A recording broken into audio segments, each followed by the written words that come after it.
Mets and Padres have been the joke of the 2023 MLB season. Let's just be honest. These teams spent a lot of money to embarrass themselves in front of the hoes. But the question that I'm asking you is, where did they really go wrong? Like, what was the worst moves? Did they have some of the okay moves? Do they actually have some W's? What team is better off in the future, whether it's the Padres or the Mets? That's what I came here today to talk to you about. And a date that I feel like is a good indicator to start is the day Steve Cohen became the owner of the Mets. Because the Padres have slowly been establishing themselves over the years. They already had Manny Machado, but I feel like the moves they made from late 2020 to today is what's decided to why the Mets and Padres have been some of the biggest disappointments in MLB next to the Cardinals, but the Cardinals didn't spend as much as the Mets and Padres. That's why I'm putting this on a higher pedestal, and I want to go into who really fucked up more. Because as we go through this video, I think you're gonna wonder, were these people just throwing money at anything and throwing shit at the wall and hoping it sticks? Because that's how I feel after some of these moves, and their future is definitely not as bright as it used to be. And also, I'm not gonna go over every transaction, because as you know, with baseball, there's so many of them. I wanna harp on the most important ones from both the Padres and the Mets, and I wanna go in the order of the date that it happens. So let's dig deeper into this. So this is my first ever video of Paint the Black Baseball. If you do enjoy the content analysis I give, maybe you can give me a like and subscribe, and if not, I wish you your best in your future endeavors. So the first big transaction that happened after Steve Cohen became an owner actually goes to the Padres, not the Mets.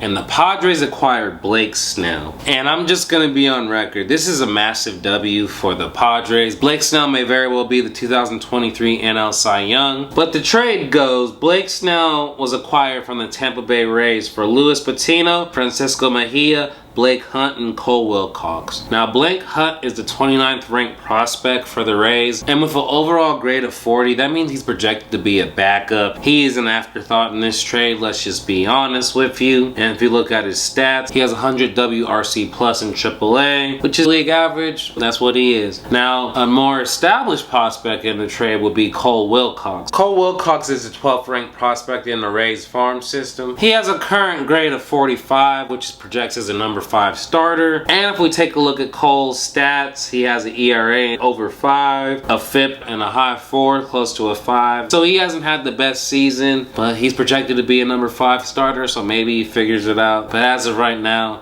they're definitely not proud of this return for Blake Snell. I'm talking about the Rays side, not the Padres. You would much rather have Blake Snell than you would a projected number 5 starter. So far, backup catcher, a number 5 starter, not the best return. Then we have Francisco Mejia, who was once a top prospect and was the main piece going in this trade, so the Rays were banking on him being their catcher for years to come. And let's just be honest, Francisco Mejia has not been that. Francisco Mejia is signed through 2025. That means he has one more year after this. But if we take a look at his stats, you may wonder if the Rays may even tender him a contract, because he has been worth negative value this year. He's definitely lost his lure as someone as a future piece of the Rays, and we'll see if they even keep him. And last but not least, Luis Patino. He's not even part of the Rays organization now. He's with the White Sox. As far as Luis Patino's stats, if you take a look over here, he has an ERA over 5, xFIP over 5.5. His walk rate is over 6.5. He's definitely an afterthought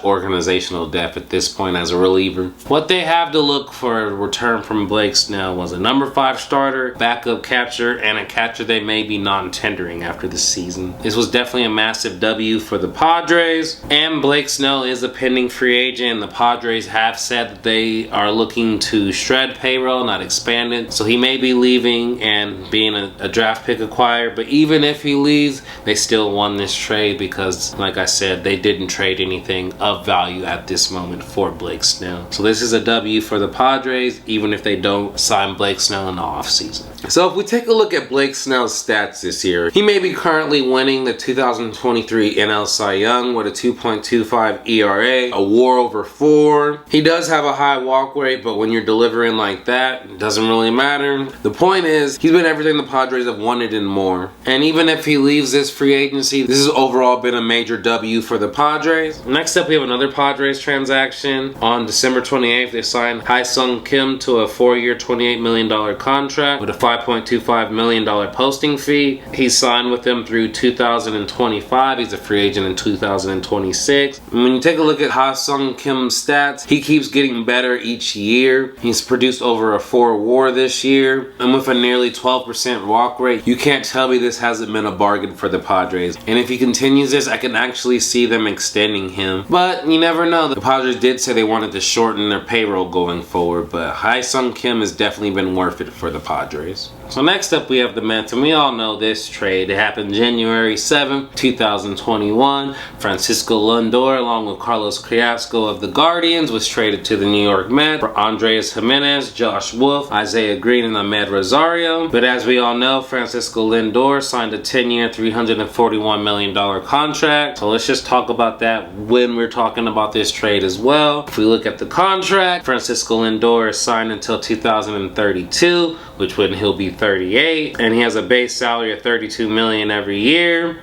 And if we take a look at Lindor's stats, he's currently having a 30-30 season. And with a WAR right around 6, he's definitely been everything the Mets have asked for and more. With Carlos Carrasco, he's a pending free agent. If you look at his seasons, he's had 2 really bad seasons in New York. He's also had injury issues. He had 1 solid season. But I don't think the Mets really cared if Carrasco brought it or not. The main thing for them was Lindor, and whatever Carrasco brought was a plus given his age. And he gave him 1 season, so that's valuable. As far as Andrés Giménez, he was the best part of the deal, and he was so good that the Indians signed him to a 7-year, $106.5 million contract extension. And if we take a look at Andrés Giménez, he's currently right around a 4 WAR. While he hasn't provided offensively like he did in 2022 to earn the contract, he's definitely been what the Guardians want. I will say next year will be the big indicator for Giménez, because if he hits more like 2021 and he continues this elite defense, it's definitely going to be a bargain for the Guardians. But if he continues to hit around major league average and have this defense, he'll still provide value. It wouldn't be the same bargain that the Guardians thought they were getting. And we all know how the Guardians are with money. I feel like with Andrés Giménez, his next season is going to be very telling, because even if he brings the bat a little bit above league average with his defense, he's definitely going to be worth it. But if he continues to hit below league average, I do feel like the Guardians might regret this contract extension, especially since they don't spend as much as the other teams. But that's a wait and see for Andrés Giménez. As far as Josh Wolf, he has a future value of 40. He's not a top 30 prospect for the Guardians. He's projected to be a middle reliever, but so far if you look at his stats with an ERA and a FIP over 5, he has a lot to work on, especially for walk rate over 7. Then we have Isaiah Green, whose projection is 35, which means he's organizational depth. You can see with his stats, you know, it's nothing worth talking about. And then Ahmed Rosario, who, if we take a look at his stats, and then if we take a look at Ahmed Rosario's stats this year, he's basically been a replacement level player with a .2 WAR. He hasn't really brought it offensively or defensively. He's been below league average with an 88 WRC plus. There's a reason why the Guardians tried to get what they can for him at the trade deadline. He's a pending free agent. He might sign a 1-year deal to rebuild his value. But before that, he was producing over 5 WAR over 2 seasons with the Guardians. So they did get some good value from him, but that last year was not valuable to them. It was also a contract year for him. They shipped him to the Dodgers at the deadline because the Guardians weren't really competing this year. So overall, this trade really comes down to this. Because the Mets are now retooling and they may not even compete in 2024 and 2025, do you sign Lindor knowing that you're losing 2 of his prime years to a team that's not really competing? Would you rather have Andrés Giménez, who has a shorter contract and is younger, but he hasn't proven to hit consistently in a year-in, year-out basis? I'm leaning towards the Mets still would do the Francisco Lindor trade knowing what they know. But if Giménez hits better than he did this year and he's showing some of that flash of 2022, the Mets might regret it. But that's where I'm at with it. For the next transaction, it actually involves the Mets and the Padres. We also add the Pirates. This is the Joe Musgrove trade. So, Joe Musgrove goes from the Pittsburgh Pirates to the San Diego Padres. The Mets trade Indy Rodriguez to the Pirates. The Padres trade Joey Lucchesi to the Mets. And then the Padres also trade Omar Cruz, Hudson Head, David Bednar, and Drake Fellows to Pittsburgh. To me, this trade has 1 really big winner, 1 solid winner, and 1 loser. And you'll see who's who in a sec. So first, let's talk about Endy Rodriguez. He has a 55 future value, which means he's projected to be an above average regular, especially at catcher. That's something that's very valuable. He was the number 23 prospect in Baseball America, followed by the number 55 in Major League Baseball and number 55 in Baseball Prospectus. And he was also in the futures game. He has been called up to the majors this year. He's provided value defensively, but not offensively. Well, you can't expect much from a rookie. He's definitely someone to watch out for the Pirates in the future as a contributor, and the Mets definitely would rather have Endy Rodriguez than Joey Lucchesi. So that kind of lets you know where the Mets fall in line with this, because they got Joey Lucchesi, who they do have for another year, but he's had injury issues, and when he has pitched, but he's dealt with injury issues when he has pitched. He's dealt with injury issues, and when he has been healthy, he's been up and down from AAA to the majors. As you can see, his ERA is below 3, but his FIP indicates that he's very lucky currently. Like I said,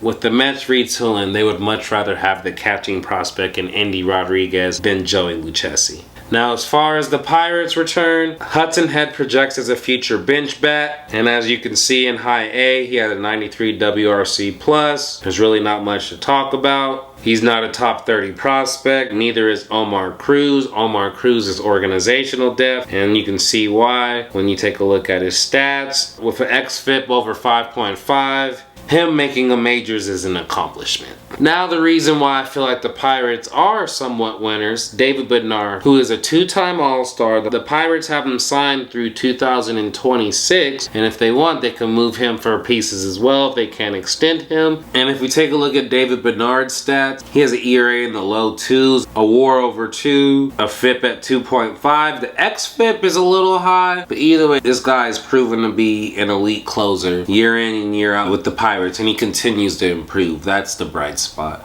So worst case, they could either extend him or trade him again for prospects. But let's go back to Joe Musgrove. So the Padres extended Joe Musgrove to a 5-year, $100 million contract. He's signed through 2027. He'll be an unrestricted free agent in 2028 when he'll be 35. If we come and look at his stats, he's been everything that the Padres have wanted and more. This is why I think this is a win for the Padres and Pirates, because the Pirates weren't going to pay Joe Musgrove and extend him. We know the Padres are going to spend money, and spending money on a great pitcher is pretty smart. Now we'll see if this contract is worth it, because pitchers can go out at any moment. But as of right now, like I said, a big win for the Padres, because they not only got some good years out of Musgrove, they extended him. The Pirates got a W because they got an all-star closer and a good top prospect in Endy Rodriguez. And the Mets are the biggest loser, because while Joey Lucchesi is def, it's def for a team that's not trying to compete at this point. Since we talked about the Francisco Lindor contract, let's talk about Fernando Tatis Jr. On February 17th, he signed a 14-year, $340 million contract with San Diego, which if we look, he's signed until 2034. He'll be a free agent in 2035 at his age 36 season. The Padres wanted to lock him up for the long term. While since him signing this, he has been suspended for PED use, and there were rumors of him being traded to the Yankees. If we take a look at Fernando Tatis' stats, while they aren't as good as 2021, with an overall 4.5 WAR, you definitely want him to get to the 5 to 7 range yearly, but I'm pretty sure the Padres would take this year. It's definitely been a positive. And with Fernando Tatis, he's definitely a player, even despite the suspension, he's someone you would want long term. So I don't think they would redo this contract knowing it and knowing everything now, but it definitely left a sour taste in their fans when he was suspended and they were potentially linking him to the Yankees. So next up, we have what I think was one of the most short-sighted trades. And I say this because they knew going in that this was potentially going to be a rental. And this is the Javier Baez trade. So on July 30th, 2021, along with Trevor Williams, the Cubs traded Javier Baez to the Mets for Pete Crow Armstrong. And Pete Crow Armstrong was the Mets' first-round pick in 2020. That's why I say it's short-sighted, because yes, while you were contending for a championship and you're trying to buy at the deadline, I feel like you have to use your resources better, especially when it comes to a first round pick and someone as talented as Pete Crow. To me, if you're gonna move someone like that, either you need to get 1.5 years of control or a little bit more, but to trade that for a rental is very short-sighted. And I say that because Pete Crow Armstrong is a top 25 prospect in all of baseball. He's already made his major league debut. He has a 55 future value. That means he's an above average regular projection. projected, and at center field, that's very important. As you can see with his stats, he's not major league ready yet. It's only been 21 at-bats, but he's already shown a positive defensively. He's more than likely going to be contributing to the Cubs for years to come, and the Mets would kill to have Pete Crow Armstrong. And also in this deal was Trevor Williams, who, if we look at the stats, ended up having a solid year with the Mets, but his solid year ended up him signing with the Nats for 2 years, and he hasn't been good with them. Either way, the only way this trade was going to be worth it for the Mets if they won the World Series or retained Javier Baez. But in the grand scheme, you look at Javier Baez, when he was with the Mets, he was his last really good year. He had 117 WRC plus. He went to Detroit, and now he's terrible. So they're actually good in not extending him. I'm not going to, slide him for that. But I just felt this was a very short-sighted move. I like trading your farm system at the deadline, but trading one of your best prospects for a rental, I do not like that. I don't think that's smart for long-term success. And as you can see with the Mets and them falling apart, So on November 26, 2021, the Mets signed Mark Canha to a 2-year, $26.5 million contract with $11.5 million club option. And this is going to be a trend that you notice. The Mets signed someone, then they end up trading him. Mark Canha wasn't traded until July 31st, 2023, because they traded him at the trade deadline to the Milwaukee Brewers for Justin Jarvis, who, if you look at here, is currently the Mets' 15th prospect. He projects as an overall 45, so he's like a number 5 starter. He could end up being a solid piece. Maybe he's a number 5 starter, maybe he's a long man, or maybe he goes to the bullpen, who knows. But as far as Justin Jarvis's numbers, so far this year, he really has control issues that he needs to work on, with a FIP over 7 and 6.6 with the Mets. He has a lot of work to do if he wants to reach the big league level. Let's just be honest. I wouldn't say Mark Canha was the worst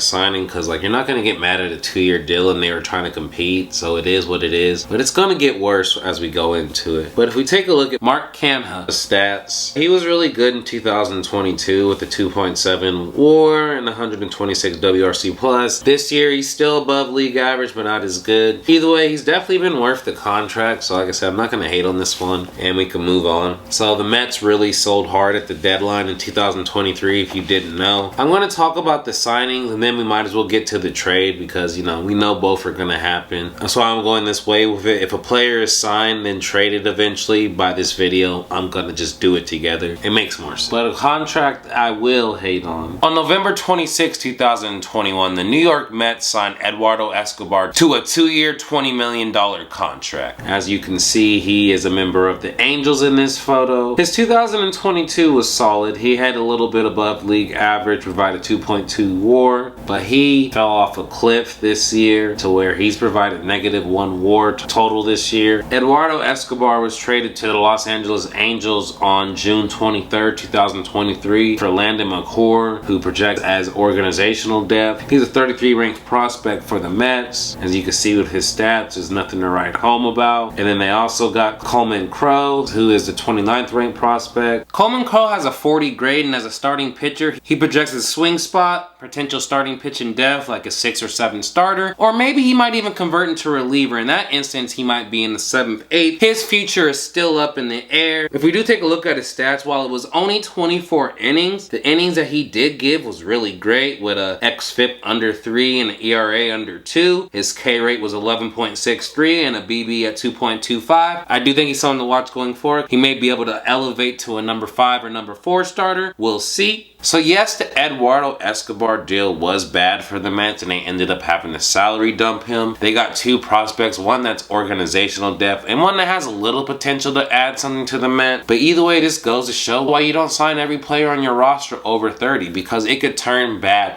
quick.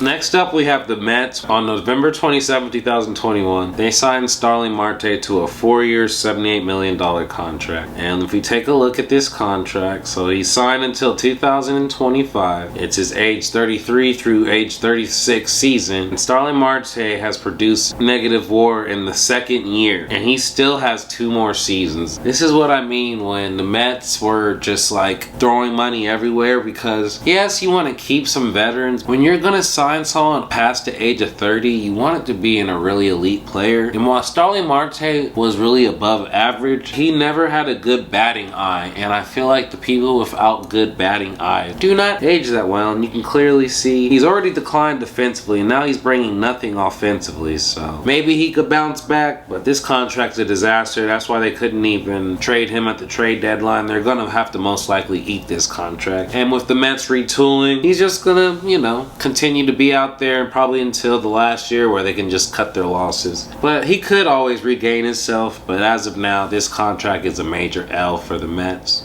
Then the Mets signed Max Scherzer on November 29, 2021 to a 3-year, $130 million contract. Max Scherzer was traded on July 29, 2023 to the Texas Rangers for Luis Angel Acuna. But before that, let's go into it a little bit. His 2022 with the Mets, he did have a little bit of injury issues, but overall it was a really great year. He had a 4.4 WAR. This year he also dealt with injury issues and wasn't as good, but 2 WAR. As the Mets fell out of contention, they ended up moving him for Luis Angel Acuna, which is Ronald Acuna's little brother. He's the number 38 prospect in all of baseball with an overall grade of 55. He's projected to be above average player, and his transition over from the Mets, he didn't hit well, but as you can see with the Rangers in AA and way more at bats, he had 121 WRC plus. He's definitely a plus player and someone the Mets may potentially build with going forward. They need all the help they can get. While this signing ended up not going the way they wanted because they fell out of contention, at least they were able to get a top prospect out of it, so it's not the worst deal. But clearly, I'm not gonna hate on this because, you know, Max Scherzer was Max Scherzer, and they did think they were contending, and it wasn't like it's a long deal. So next up, we go to the Padres. On August 1st, they acquired Josh Hader from the Milwaukee Brewers for Taylor Rogers, Robert Gasser, Esteury Uriz, and Dinelson Lamet. We will come back to Josh Hader, but let's take a look at what the Padres gave up. It was Taylor Rogers, who ended up providing 1.0 WAR. He's a really good high-end middle reliever. He was able to sign a 3-year, $33 million contract with the Giants due to his play, and he has an ERA around 3. He pitches around 50 to 60 innings every year. I don't think the Padres are losing that much sleep over trading Taylor Rogers. As far as Robert Gasser, he potentially projects as a number 4 starter. He's the 5th ranked prospect in the Brewers system. If we take a look at his stats, he has a very strong K rate in AAA. He has a 3.79 ERA, and his FIP is right around 3.71 as well. I think he's going to be ready to contribute to the Brewers as soon as next year. This is definitely a solid piece for the Brewers. We'll see if it turns into something more. Getting a potential number 4 starter for a reliever you were never going to extend is a good move. And then also the main piece of this trade was Esteury Uriz. The Brewers ended up trading him in the 3-team William Contreras trade, where Sean Murphy went to the Braves, William Contreras went to the Brewers, and then prospects Esteury Uriz went to the A's. I do think with the new baseball rules and stolen bases being a thing, and he has 65 of them, if he continues to learn how to hit a little bit better and get better defensively, I think Ruiz does have the potential to be an impact player, and this is someone the Padres would definitely miss. Dinelson Lamet is definitely an afterthought in the deal. He had a 6 ERA last year. He was designated by the Brewers shortly after, and he's been traveling team by team.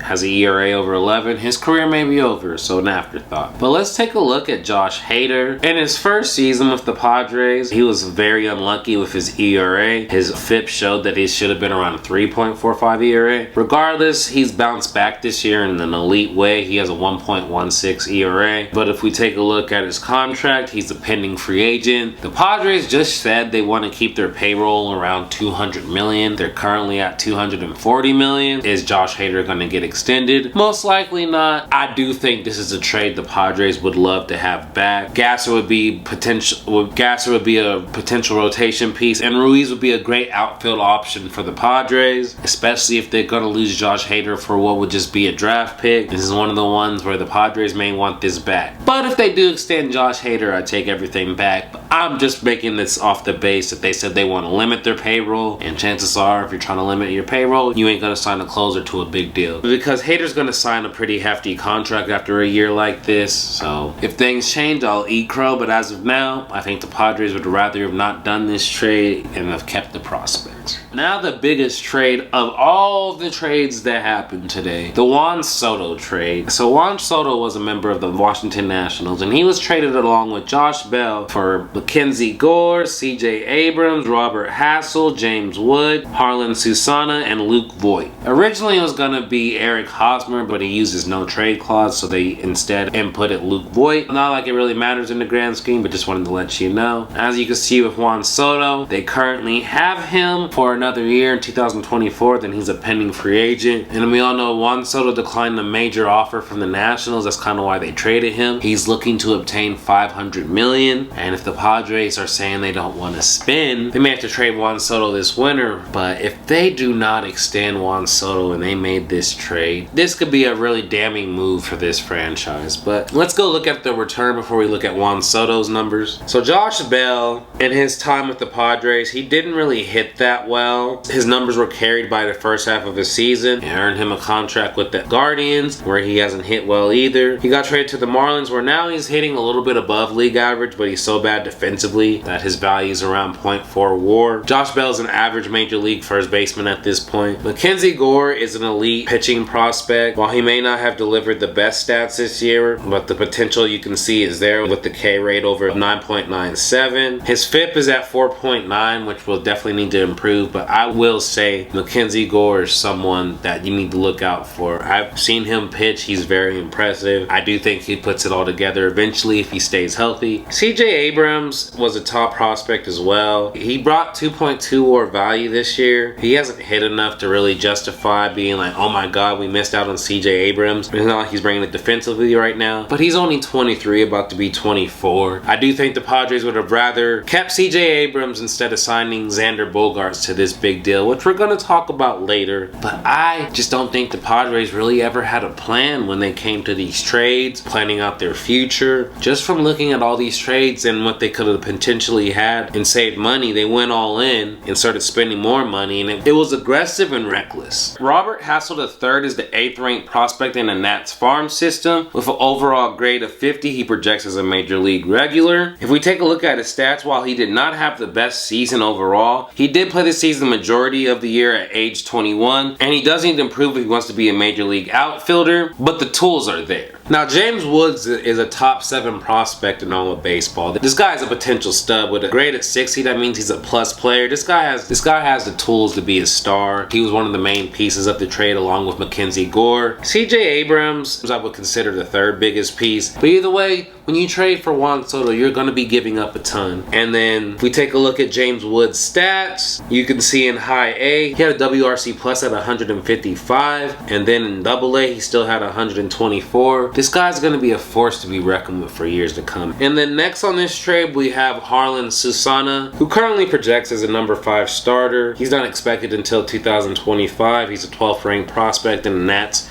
loaded farm system. I mean, a number 5 starter, a lot of people really aren't going to lose sleep over that. Let's take a look at his stats. His ERA was over 5. His walk rate was really high at 5.71. His FIP was 4.34. He still has things to do and work on before he's something the Padres would regret. And then Luke Voigt, who was the added piece, as you take a look here, he's been nothing short of a replacement level player. He ended that season at a .3 WAR. Following year, he's at a negative 0.4 WAR. Luke Voigt is someone that's just happy to be on a major league roster at this point. He was just an added piece because they were trading Josh Bell, first baseman, for a first baseman, so that Nationals had someone to play to end the year. But let's take a look at Juan Soto's numbers. Juan Soto has been nothing short of phenomenal. In 2022, he had a little bit of a down year. He's brought it back in everything and more for 155 WRC plus. He's definitely going to earn at worst a $400 million contract. I know he wants a $500 million contract, but if he continues to hit like this, he will be getting paid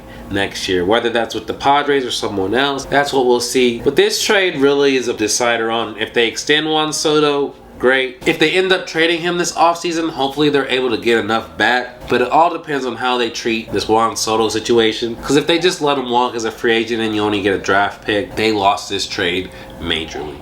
The next transaction is the Mets. On November 9th, 2022, they signed Edwin Diaz to a 5-year, $102 million contract, which also has a club option for his age 34 season in 2028 if they want it. And Edwin Diaz was nothing short of elite in 2022. We all know he injured himself in the World Baseball Classic. He was out for the year. I'm not going to judge him for signing the best closer in baseball to the deal that he earned, but it hasn't turned out for the best. And we will see going forward. Obviously, they're not going to trade him now, but when he potentially rebuilds his value and a team needs a closer at the deadline and the Mets are out of it, they may move Edwin Diaz. But if not, I can also see him keeping him. It's hard to replicate having a closer of his status. Even if he declines, you see him with Kenley Jansen or Craig Kimbrell. A lot of these relievers are able to age into the late 30s and still be very effective. I think Edwin Diaz will be just like that as well. Next up, we have the Padres, who on November 10th, 2022 signed Robert Suarez to a 5-year, $46 million contract. And if we take a look at this contract, he has a potential player opt-out after 2025, but this is another potential head scratcher to me because unfortunately, I'm never going to blame someone for injuries, but he's definitely dealt with injuries this year. But it's like, he's 32. By the time this contract will be over, if he didn't opt out, he'd be 36. And it's like, yeah, it's not the biggest money in the world, but still, it was not money they needed to spend. His production could have been found through prospects or cheaper options. That's what I feel. Especially as you get older, you get worse. I just don't really get the move. And another move I don't really get is on November 16th, they signed Nick Martinez to a 3-year, $26 million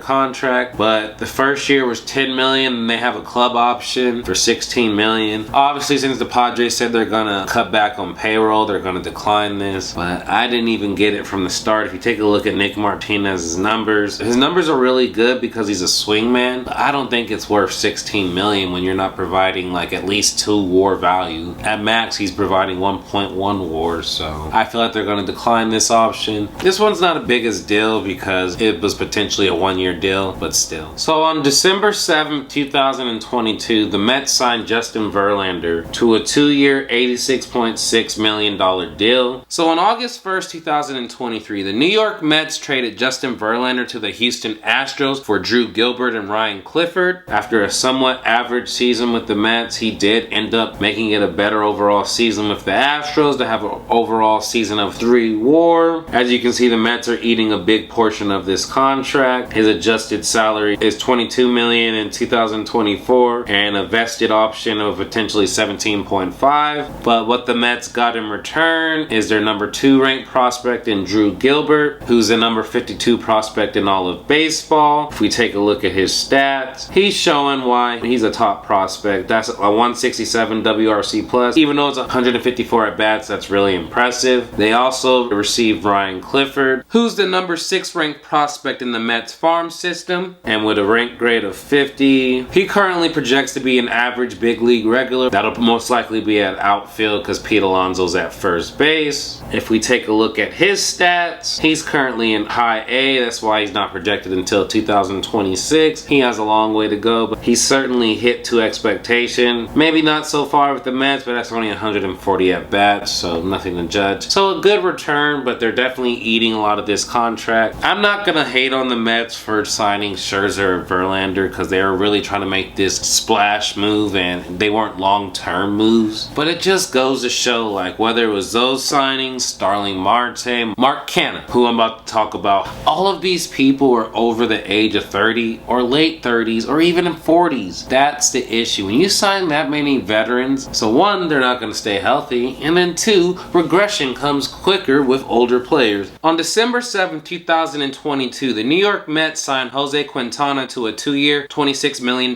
contract. They still have him for next year. He had injury issues, and when he came back, he was solid with a 1.5 WAR. But that's the thing with veterans. They do not stay healthy like they should. This is another one where they're most likely going to trade him either this offseason or at the deadline, whatever they can get, and move forward because the Mets are in a retool.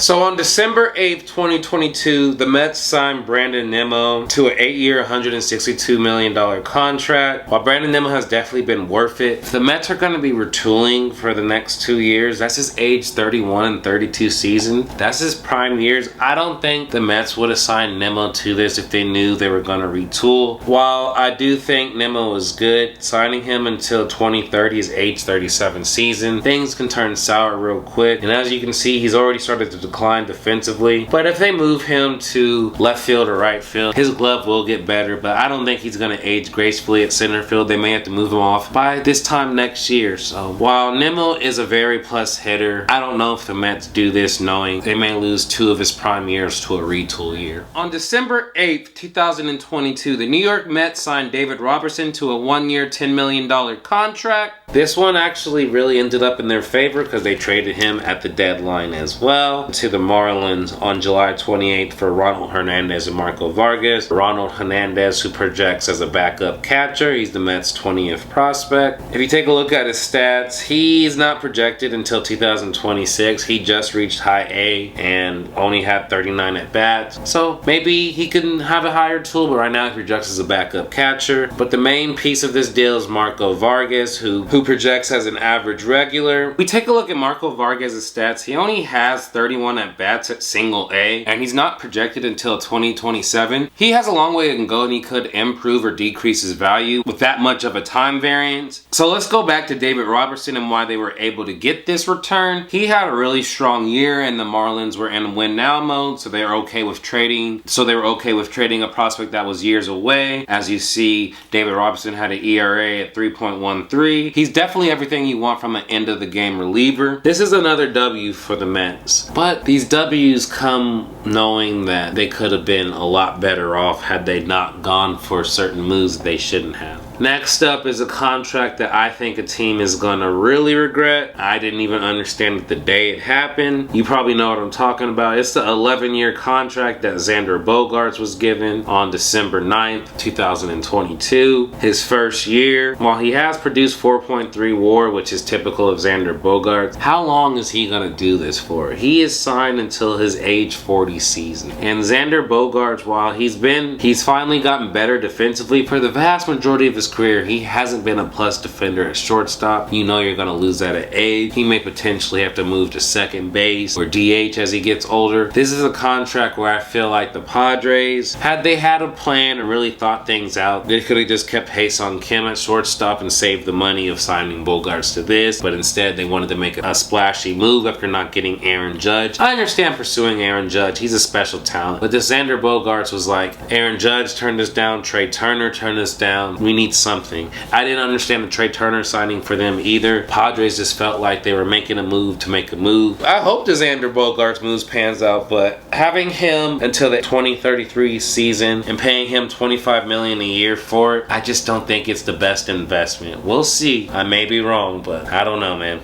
And then the Mets on December 11th, 2022 signed Kodai Senga to a 5-year, $75 million contract. As you can see, he does have an opt-out after year 3 in 2025, and he has a vested option and for his age 35 season. He either can have another season or be a free agent in 2028. Who knows? He did have a really strong season with a 2.98 ERA, 3.4 WAR. This is just one of those. I think this is a good signing, but I also do think the Mets need to move him while he has this peak value and they're doing this retool. Like, if you're gonna fully retool, go all in. I would trade him and get the prospects, because by the time you're realistically competing, he's gonna be 33, because next year is gonna be a retool year. Maybe you're on the upswing in year 2, but realistically it's that 3rd year where the Mets are gonna be competing again like they want to be. So do you want to keep him knowing he may be declining by then? I think the Mets need to move Kodai Senga, but it's not the worst move in the world as of now, because if you produce 3.4 WAR as a pitcher, you're doing a lot right.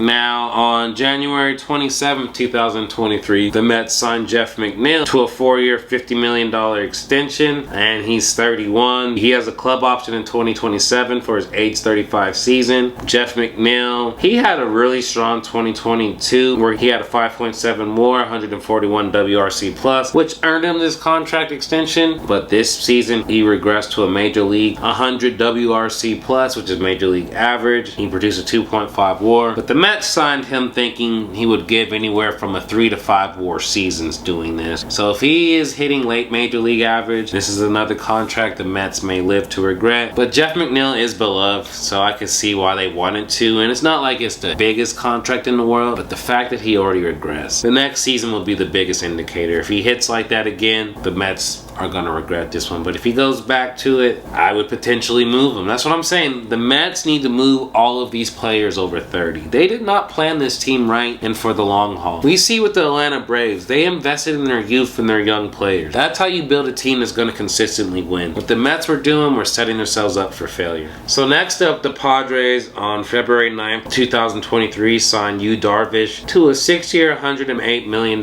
contract. I'm going to be on record. This is easily the worst signing either team. I do not know what the Padres were thinking the day they signed this deal. Why are you signing someone who's 36? I do know Darvish is durable and he has so many pitches and he's not like many pitchers, but you do 2 or 3 years max. Why are you doing a 6-year deal, signing him to his age 41 season? And as we took a look at his numbers, in 2022 he had a 4.1 WAR. Really great. This year he went back to a 4.56 ERA and a 2.4 WAR. While that's still valuable, it's not something you want to invest in long term. And if he continues to decline, this contract's going to be an albatross, and part of the reason why the Padres are having to limit their payroll to $200 million, because they're making mistakes with their money like this. And when you get this loose with your money, you are making bad mistakes. Now, on February 26, 2023, they signed Manny Machado to a new 11-year, $350 million deal. Manny Machado was a pending free agent. I'm not going to be mad at them for this, because the first time they signed Manny to their deal, it was great. It worked well. Manny kind of regressed this year after having a 7.5 WAR year. He did hit 115 WRC plus. Manny Machado is currently on pace to be a Hall of Fame player. I do think he's going to bounce back in a good way. Will he be able to live up to this contract? Probably not, but I am not going to hate on someone for signing someone as great as Manny Machado to a lifetime contract when he started hitting very well as a Padre. You know what I mean? This one I'm not going to hate on. I do think it's not going to be the best by maybe his age 37 season, but if they get 3 to 5 great more years, they're not going to hate on this deal. On February 14th, 2023, the San Diego Padres signed Michael Wacha to a 4-year, $26 million contract. So his base salary for 2023 was $4 million.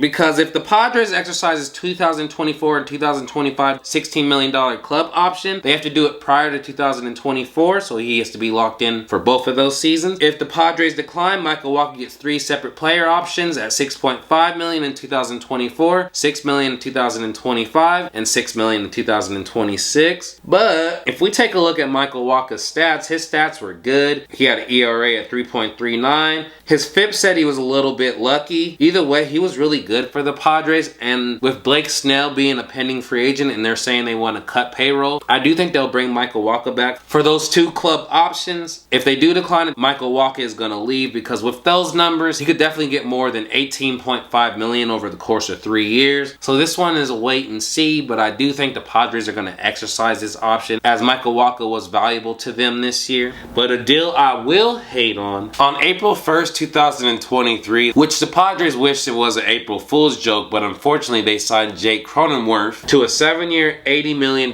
contract extension. I, for the life of me, did not get this one either. I don't know if it's as bad as Darvish, because he is a little bit younger. He's 30. Darvish is 36. He's going to be 36 the last year of this deal. But the problem is, after back-to-back 4.2 WAR years, and Jake Cronenworth forgot how to hit this year, and with him playing some time at first base, his defensive value went down. He only produced a 1.1 WAR. They really need him to bounce back, or this contract's going to be another albatross. I didn't get it when they signed it, because I think Jake Cronenworth is a little bit of an overrated player. I don't get the hype with him. He does produce 4 WAR seasons, but with them playing him at first base, it definitely killed his value somewhat. If they move him back to second base, I can see him regaining it. But if they're going to play him at first base for the longevity of it, that contract's going to be really bad. Even if it's only $11 and $12 million deals. As I said, with this Darvish or Robert Suarez or Nick Martinez, when you keep throwing this 10 and 12 million here, next thing you know, you're spending $240 million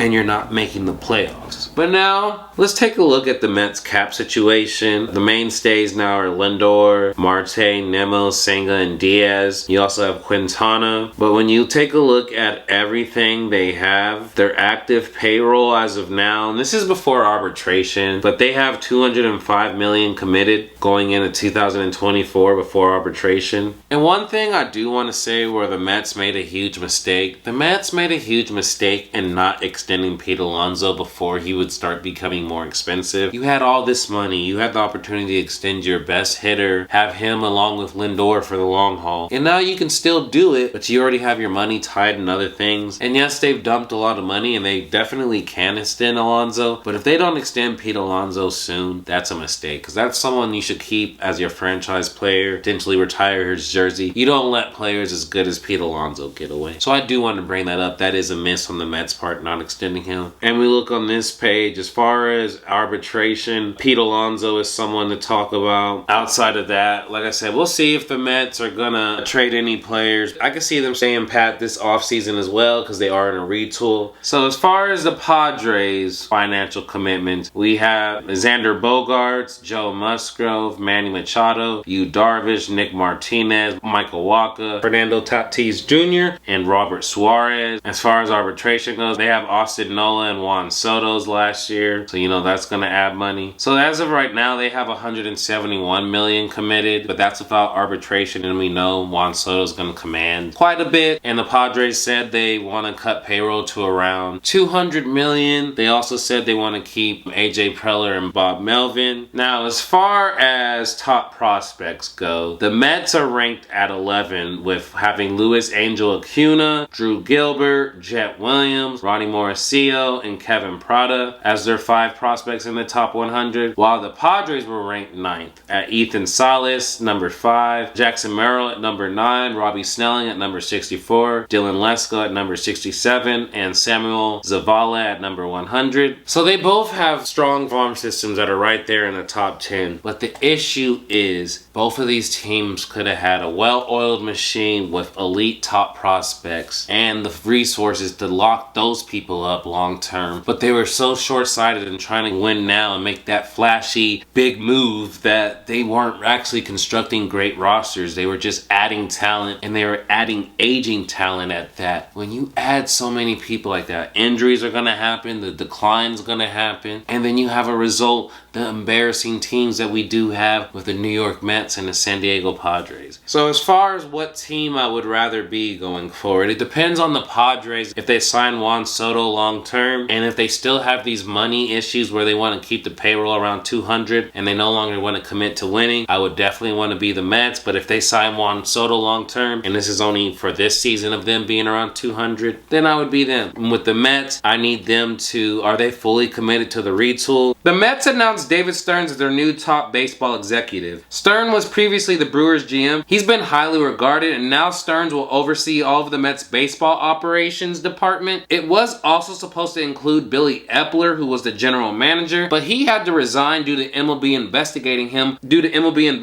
him for having phantom IL stints. That means he was lying about people being injured or not, so he stepped away from the Mets. So going forward, the Mets are going to have a different outlook and viewpoint when it comes to trades and signings going forward, as David Stearns is a breath of fresh air. Now, as far as for which one I'd rather be going forward, for me, if the Padres extend Juan Soto, I would definitely lean their way. But if Juan Soto leaves, the Padres are not in a great position because their offense already isn't as great as it needs to be. Juan Soto needs to be the anchor of that offense for years to come. If Juan Soto leaves, it would be Fernando Tatis and Xander Bogaerts to carry it for years to come. And you need a heavy hitter like Juan Soto to go with that if you're really trying to compete. As far as the Mets, like I said, they need to extend Pete Alonso.